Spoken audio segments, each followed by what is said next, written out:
Hello and welcome to Phantasy Star Online, episode 1 and 2 Plus.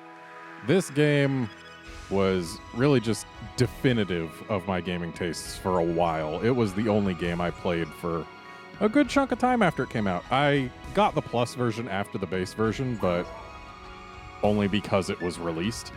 I got the original in, I think, 04, I want to say. Maybe 05. But yeah, this game is very near and dear to my heart. Defined a lot of what I would come to enjoy in games and was the first game I ever spent over 500 hours in. But we're going to make us a new character. I just made this one here to test that the name we chose, or that I chose, matched the section ID that a poll on my Twitter account chose. So we're going to recreate it because when you make the character, you get the intro cutscene. So let's just say it. I'm looking forward to playing this again. Like, it was originally a Dreamcast game. I got it on the GameCube. And, like, you're going to have to forgive some of its decisions in terms of its limitations in its visual design, as well as some other stuff. The Pioneer Project, a plan born of desperation, conceived in response to the imminent... control decisions are also odd. As plans for the evacuation began, unmanned probes were sent into deep space to find a habitable planet. Pioneer 1 confirmed that the planet Regol was a suitable location, and the initial colonists started preparing the... They need to give a little more time. 7 years later.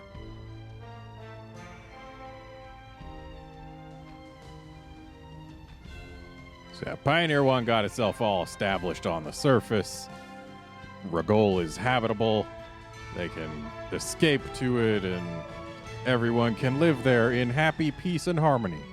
Pioneer 2 completed its long voyage with the main wave of refugees aboard.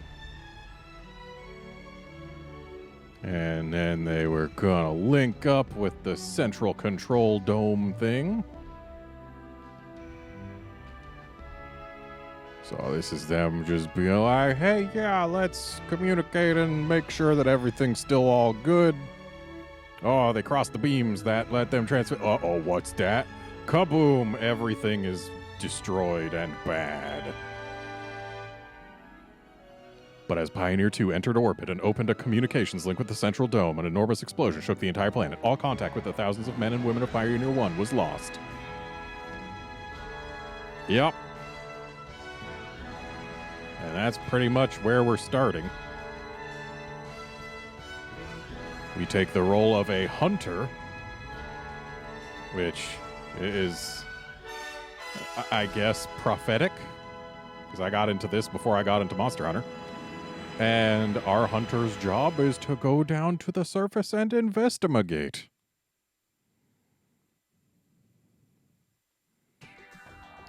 So we're going to be a Fomarl. Oh, I guess. Hang on. Yeah, there's descriptions.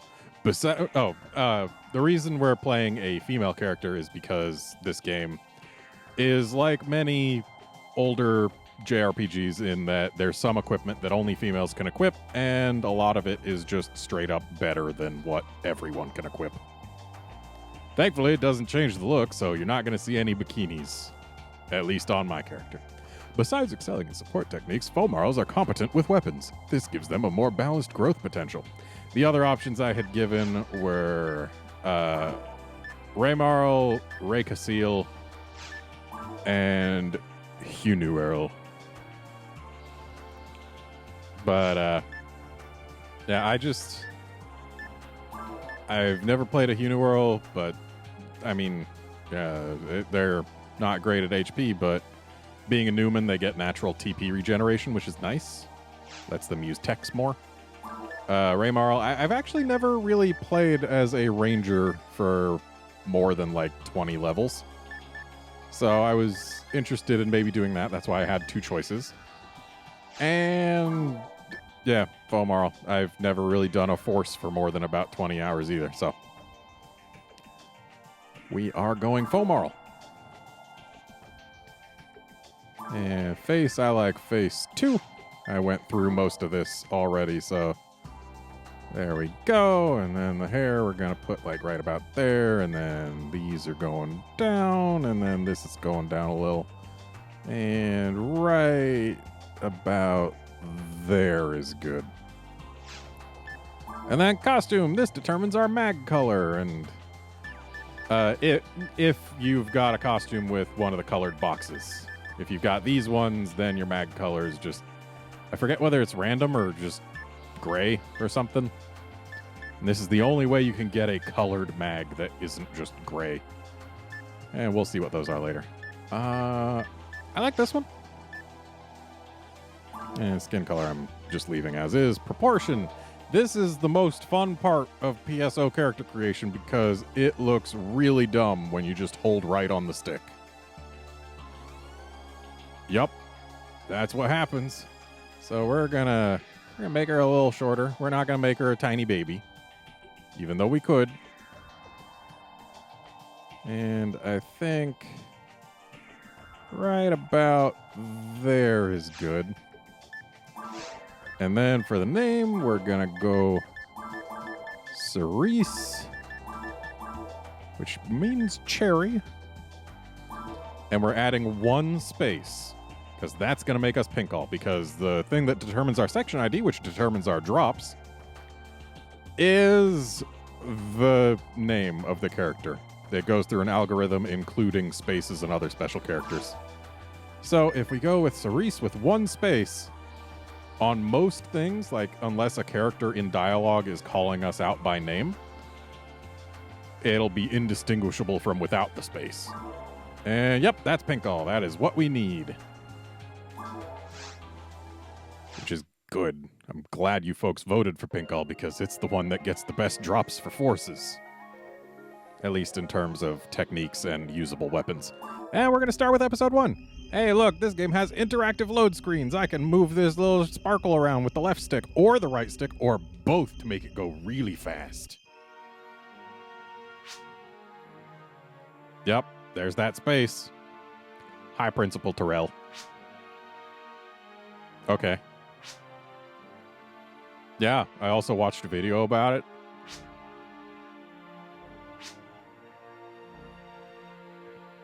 Probably Dark Falls.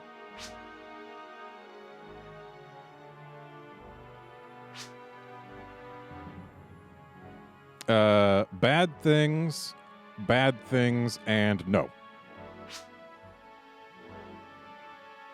Sorry, spoilers.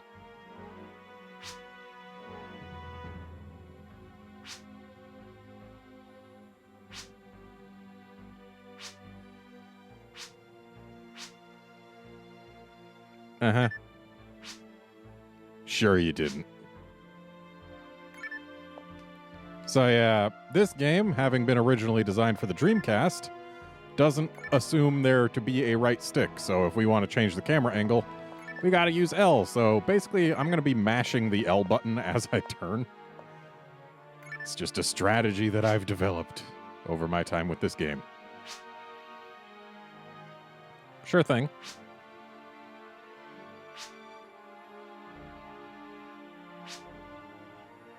All right.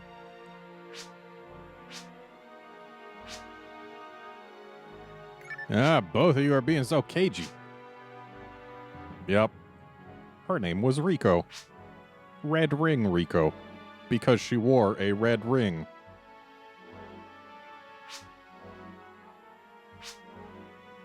And we'll be finding evidence of her presence.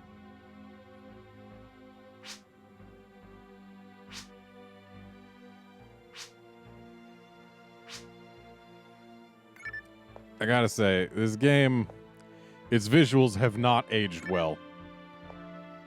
But dang if it isn't nostalgic. The visuals, the music.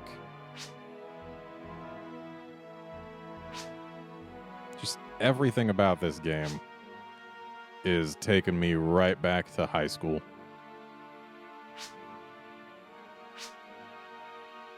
Yup.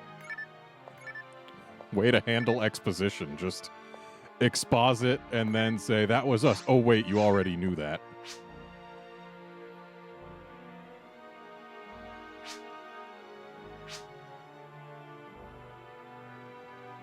What the right stick does let us do in this game is navigate this menu while still moving our character. Because it was an online game, after all. Though the way it handled its online was a little bit dumb. Because, yeah, well, let's just go to the shops here real quick, because they're kind of important. All right, that 100% is what I want. I just got to make sure I don't already have it. Yeah, okay. Good. We got the best possible starting thing. There we go. That right there is a healing spell. And we're going to learn it. And then we've got to customize our little bars here. So I want Resta to be right there. And I want my light attack over there and heavy attack over here. That'll matter later. And then we'll put PSOe1 on here. Or is it Hua? I don't know.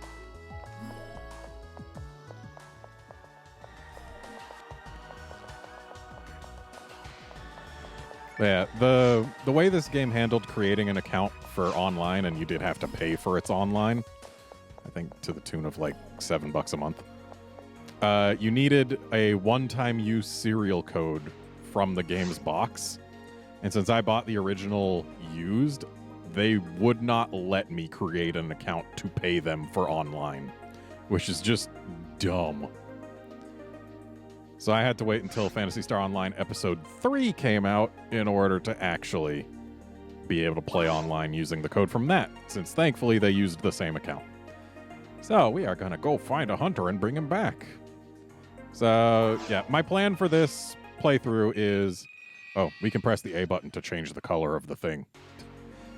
But yeah, my plan for this game, this playthrough, is to go through all the quests. Every last one. Because I can. And then maybe go through the game on the higher difficulties, but not every quest on them. It really depends on what I feel like doing.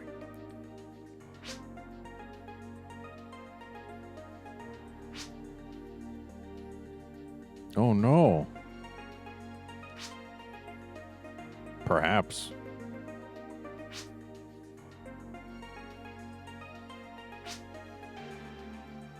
That hunter over there, is he perhaps a purple Hucast named Kirik? I was going to say humanoid, but they're actually androids right now. They become humanoids later. At least their name does. For reasons. Sure. Where is he? There he is.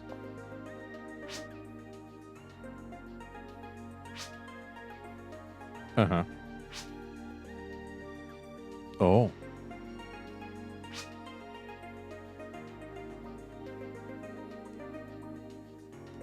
Okay, but... Oh, you're following me already. Good. By the way, the animations in this game... Well, I guess we can't really see it. Like... These characters, when they take steps, like just walking, their legs are super stiff, and they pretty much don't extend any farther back than where they are right now, so it looks kind of like you're almost marching as you walk. That was the thing that almost turned me off the game when I first started playing. It was just... I had been playing other GameCube games prior to this, games that were made originally more recently and with higher graphical fidelity, and the first time I played this game, I was just like, wow, this looks so bad, but then I decided to give it a shot because, hey, graphics don't make the game.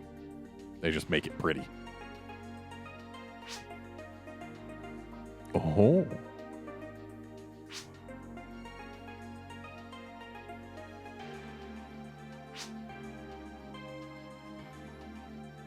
Okay, and what does the other one have to do? Ah. Because you can't hold a disc and help a guy.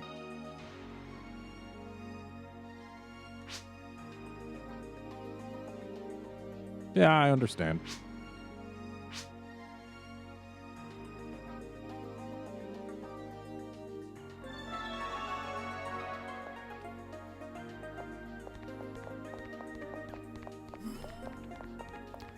So now we get to actually go start doing things. I forget whether we need to talk to... Nah, it's later that we need to talk to people in order to unlock another feature. Also, you'll note for the first quest, they partner you with someone who's level 36. We're not going to be level... Oh, for this load screen, we can make it go left and right, and we can also speed it and slow it, but I was a little late on that. So, for starters, we kill boxes. And as I hover over this Meseta, also known as Bunny, you see how my A button changes? That's why we put light attack on X instead of A, so that we don't just accidentally grab things when we mean to be attacking things. Eventually we'll get to the point where we can stop melee attacking most things, because as a force, we are pretty much designed for magic, or techniques as they're called. Yep. Sure. Boomas! Hi, Booma.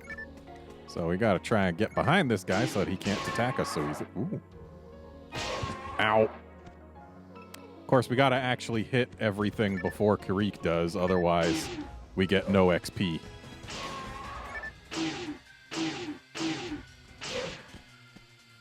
Kill it, Karik.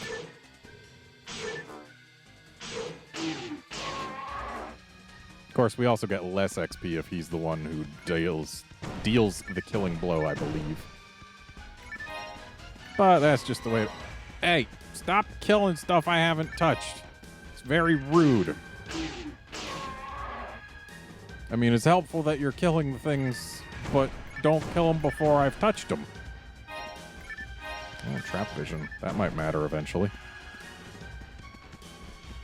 Oh, we got savage wolves. No, Karik. Why? Hey, come here, you. Dang it. Karik, you're such a jerk. You're stealing all my XP.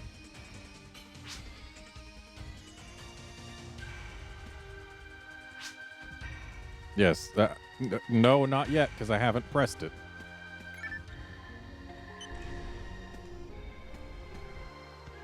Dang it, Karik. Why'd you have to steal all that XP?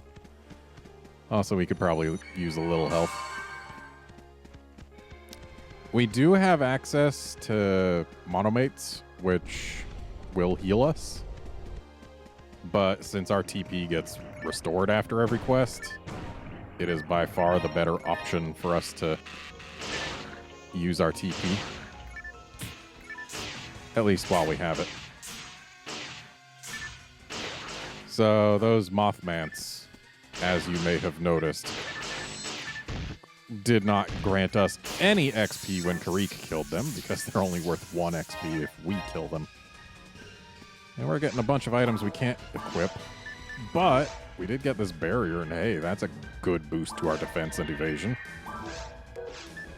Also, you'll note that some things have green names. That means they have better stats than the ones with white names.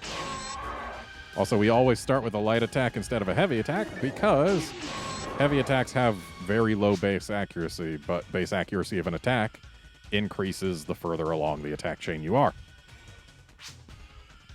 Yeah, perhaps.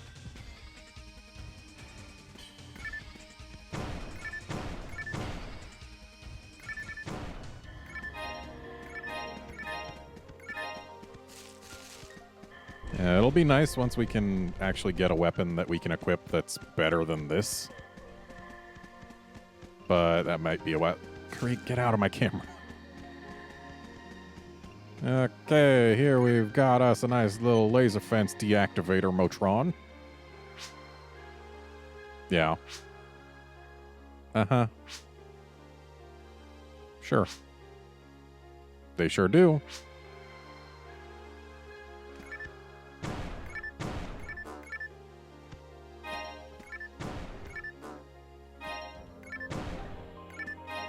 All right.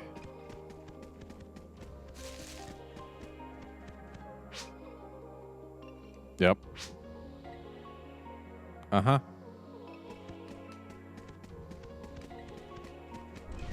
Of course, even if you are with teammates, it helps to know where enemies are coming from.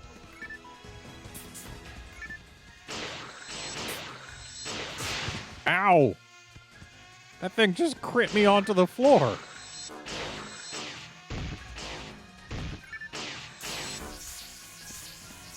Hey.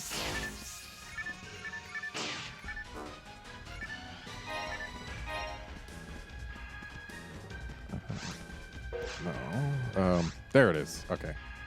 I have remembered the hotkey to open the quick menu.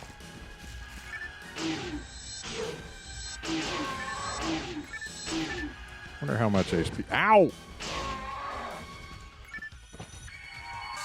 Well, now we know that Resta is a full heal. For now. It is when you keep killing them and when they smack me in the face. Okay, our answer here actually matters. I think. Dang it,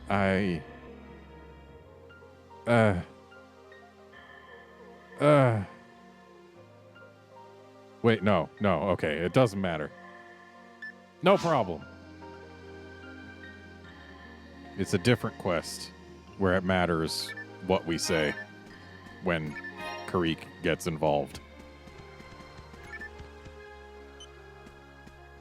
Because my plan is each time you run through the game on a given difficulty, like the first time you run through a game on a given difficulty, there's some quests where if you make certain choices, it changes what happens in another quest down the line. And if you go through the correct sequence of choices, then you can get an item called the Regol Ring, which you can only get 1 per difficulty, so 4 total per file at most. Of course, we don't want to get all 4. We want to potentially see both branches of the story. Dang it, Karik, stop killing things. Yeah, we want to potentially see both branches, but the getting of the Regol Ring is the harder branch. And with it being harder, you need to do harder stuff, and doing harder stuff on a lower difficulty, wouldn't you know it, is easier. Because it does scale based on the difficulty you're playing on. And on my first file in this game, I ended up getting the Regol Ring on very hard mode, which that wasn't pleasant. Especially because if memory serves, you got to go through Episode 2 content. And Episode 2 content is way harder than Episode 1. It's almost as though they intended for you to beat Episode 1 before going on to Episode 2.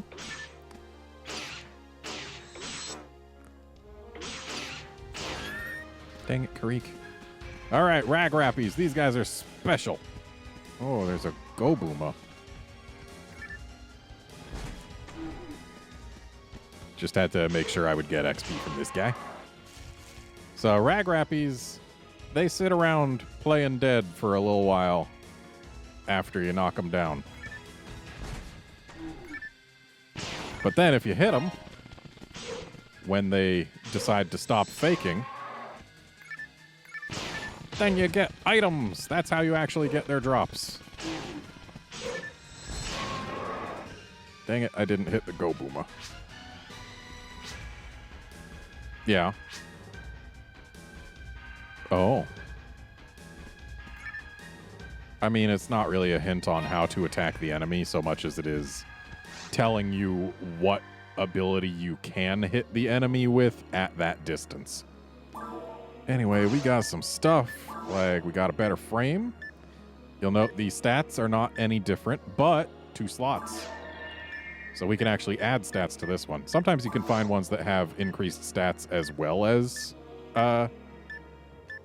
slots, or just increased stats, but it'll be nice once we find some things to actually slot in. And we also got this. So that is another spell for us to use, and that's the wrong button. And we are going to put that one right over here.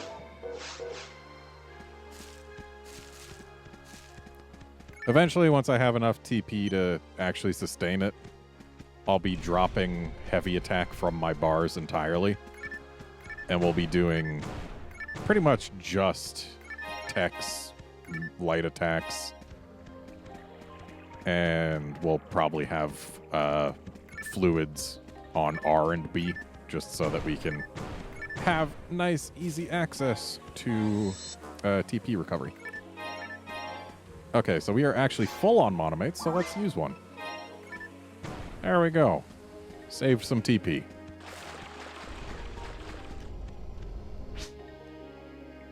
Okay, I'm looking at it.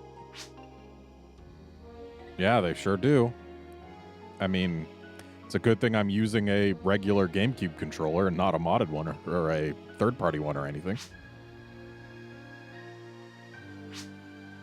Yeah, I get it. Yeah, the color of cursor just indicates what type of attack you can hit them from at that range. That's all it is. So yeah, we can hit him with that.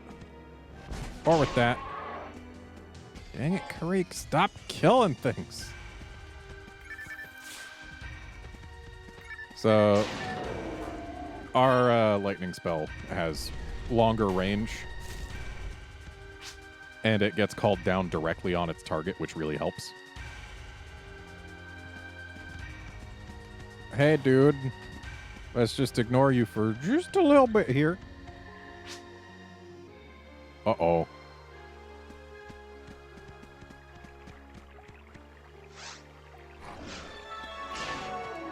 Dang it, why'd you have to kill the high-value one? Well, at least we hit them all. Except for the high-value one.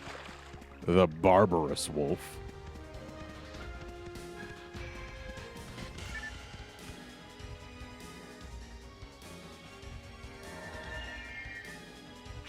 Glad to see you on your feet.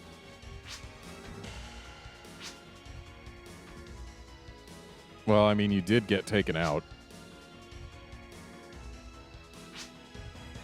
Also, I deliberately made my character a little short, and you're just barely taller than her.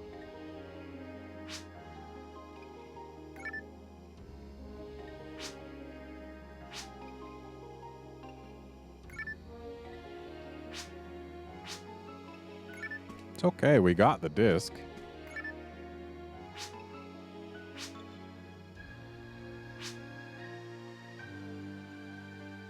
Ah, yes. A comma after an ellipsis. Such grammar. Oh, I wonder if that was any kind of foreshadowing. And now we get a telepipe to go back home. So, yeah. Can turn it, can slow it down, can speed it up. That's what we can do with that load screen. Anyway, we've got a quest result to report.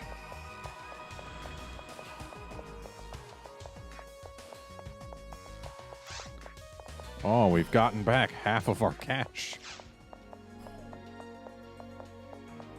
Let's talk to you first. Okay. Good talk. Where's Karik? Is he hiding? Is he hiding?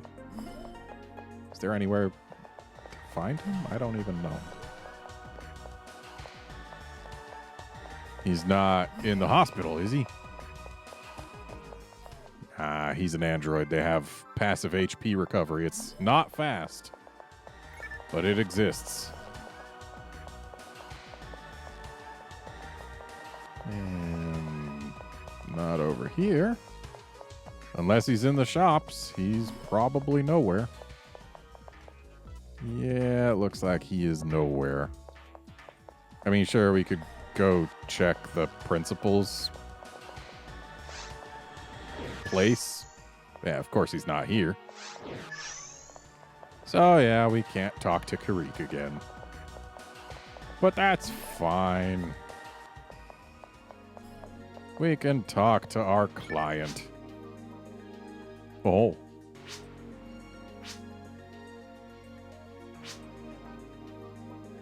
I mean, he was.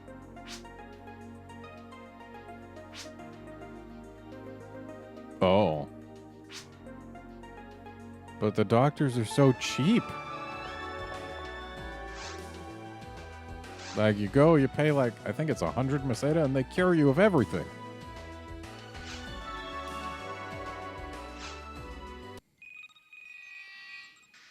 And with that, we've done our first quest. And also, it's about time to end this episode. So join us next time when we'll do at least one more quest. See you then, friends.